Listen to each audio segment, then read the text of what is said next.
Saudara, warga Kabupaten Indramayu, Jawa Barat heboh saat 5 orang dalam satu keluarga ditemukan tewas terkubur di taman rumahnya sendiri. Kelimanya diduga jadi korban pembunuhan.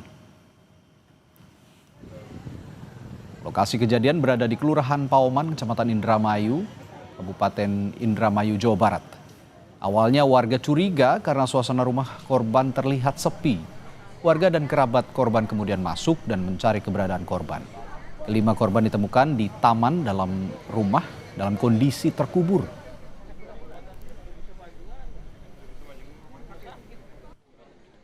Awalnya sore sekitar 5:30 saya ke rumahnya karena lost contact dari hari Jumat. Jumat, Sabtu, Minggu, Senin nggak ada kabar dari Mama Ratu. Terus saya ke rumahnya sama teman-teman. Terus temen izin ke saudaranya yang ada di sini buat ngedobrak pintu, buat ngelihat kondisi di dalam apa ada orang atau gimana, karena kita susah lost contact. Pas didobrak, kita cari-cari semua, motor, mobil ada semua. Kita nggak nemuin apa-apa juga, cuma kita nemuin bau bangkai. Nah dipikir itu bangkai tikus atau apa gitu kan. Udah sampai ke lantai atas juga nggak ketemu apa-apa. Terus akhirnya kita pulang. Nah, saya dapat kabar lagi tuh habis maghrib. Polisi membenarkan temuan 5 jenazah satu keluarga yang terkubur di rumahnya di Indramayu, Jawa Barat. Jenazah kelimanya dibawa ke Rumah Sakit Bayangkara. Kasat Reskrim Polres Indramayu AKP Muhammad Arwin Bahar bilang, polisi sudah meminta keterangan sejumlah saksi dan warga sekitar. Tadi malam sekitar pukul 20.00 kami mendapatkan informasi dari warga bahwasanya telah ditemukan jenazah yang posisi terkubur di dalam rumah. Di bagian belakang ada sela-sela antara rumah walet dengan rumah terduga korban. Jadi pada saat kami melaksanakan pengecekan, awalnya memang terlihat ada. Kita bahas lebih lengkap terkait 5 orang sekeluarga yang ditemukan tewas terkubur di pekarangan rumah mereka bersama kriminolog Adrianus Meliala. Prof. Adrianus, apa kabar? Selamat malam. Selamat malam, Mbak. Prof, kalau saat ini kan memang kasusnya masih diselidiki oleh polisi. Tapi kalau kita lihat informasi yang sudah dikumpulkan, ada 5 orang satu keluarga yang terkubur bersamaan, apakah bisa jadi satu indikasi, bisa diduga kuat bahwa ini adalah pembunuhan? Ya, sebelumnya saya ingin mengomentari dulu begini, Mbak.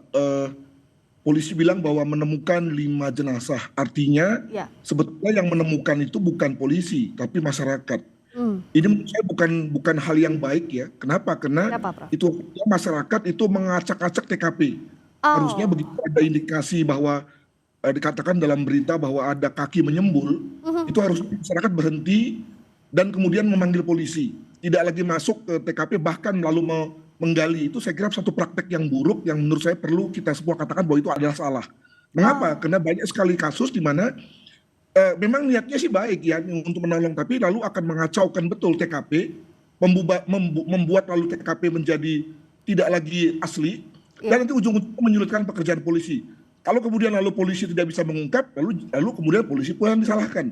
Jadi menurut saya ini dulu yang kemudian perlu kita clearkan. Kenapa kemudian masyarakat lalu demikian jauh ya dalam rangka mengangkat kelima mayat tersebut. Demikian, Mbak. Nah, soal ini Prof, kan yang dikhawatirkan menghilangkan bukti di sana. Kita kan tahu ada sidik jari dan sebagainya yang harusnya clear, tidak boleh diacak-acak sebelum ada polisi di sana. Nah, dalam kondisi seperti ini apakah memang polisi juga harus masuk merunut bahwa siapa yang pertama kali menemukan, kenapa berani misalnya membongkar ada kecurigaan misalnya di situ meskipun ada anggota tubuh yang terlihat, apa yang bisa polisi lakukan soal ini? Akhirnya begitu, paksa polisi kemudian lalu mulai berpikir bahwa jangan-jangan ada alat bukti ya.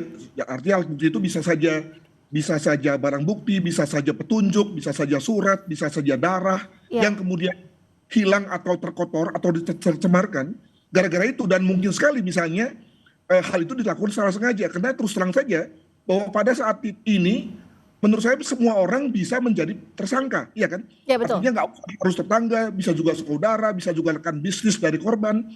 Nah, maka misalnya dalam ini menjadi tidak mengherankan kalau kemudian lalu polisi misalnya lalu kemudian menaruh curiga pada orang-orang yang mengangkat tadi dengan satu alasan bahwa kenapa nggak tunggu kami. Sekali lagi karena itu adalah bukan satu benda biasa, tapi sudah menjadi alat bukti atau barang bukti yang sudah ada kekuatan hukumnya. Nah, ini yang menurut saya menjadi pembelajaran bagi kita semua. Demikian. Nah, Prof, kalau dalam kondisi seperti ini, kasus seperti ini, kan ada juga beberapa kasus lainnya yang barang bukti atau jejak di sekitar TKP itu antara dihilangkan, dirusak, tidak sengaja hilang atau tidak sengaja dihilangkan. Bagaimana polisi bisa merunutnya agar bisa dengan jejak yang hilang di awal, tapi masih tetap bisa membongkar kasus ini? Apakah satu-satunya dengan otopsi misalnya atau seperti apa? Tentu banyak hal yang bisa dilakukan ya. Jadi jangan khawatir lah dengan bantuan daripada Scientific Crime Investigation, maka sebetulnya banyak hal yang bisa dilakukan. Cuma tadi derajat keparahannya tentu amat mengganggu. Jadi kalau berkaca pada kasus Subang misalnya, kalau kita masih ingat, itu kan betul-betul polisi terganggu betul. Nah, maka jangan sampai pada hal ini juga terganggu. Nah, saya misalnya melihat bahwa ya dikatakan dalam pemberitaan bahwa pada waktu di TKP walaupun sudah dikeluarkan, tapi kemudian pusident identifikasi bisa masuk, lalu kemudian forensik bisa masuk, artinya masih lumayan lah. Kemudian lalu darah bisa diambil, lalu kemudian bercak-bercak bisa diambil, demikian juga pakaian bisa diambil, demikian juga misalnya hal-hal yang menjadi sebagai contoh misalnya ada ember, ada cangkul juga diambil. Nah itu semua bisa mengarah kepada mana yang dicurigai. Tentu saja dalam ini misalnya kalau misalnya di situ ada 3 atau 4 sidik jari yang melekat pada cangkul misalnya, maka tentu lalu ya polisi harus melakukan pertama-tama guessing ya, atau mengira-gira dulu gitu ya. Mana sidik jari yang dipakai oleh pelaku, mana yang dipakai oleh atau mana yang merupakan sidik jari dari teman-teman yang memeriksa. Nah itu kan jadi di situ kesulitannya. Sulit ya. Situasi melambat pasti, situasi error juga mungkin sekali terjadi. Demikian. Nah, dalam kondisi seperti ini bagaimana untuk berhati-hati, tapi di sisi lain juga kan banyak yang menunggu kasus ini segera diungkap, Prof, singkat saja. Ya makanya perlu diberikan semacam sosialisasi publik bahwa ada situasi penyulit yang membuat lalu kemudian polisi malah harus hati-hati, tambah hati-hati untuk kemudian sampai pada satu kesimpulan tentang apa penyebab mati, siapa pelakunya dan apa motif kematiannya. Demikian. Semakin berat tugas polisi, tapi yang jelas harus segera diungkap meskipun tadi lebih berat pekerjaannya karena ada TKP yang rusak di awal. Terima kasih Prof. Adrianus Meliala, kriminolog telah bergabung di Sapa Indonesia Malam.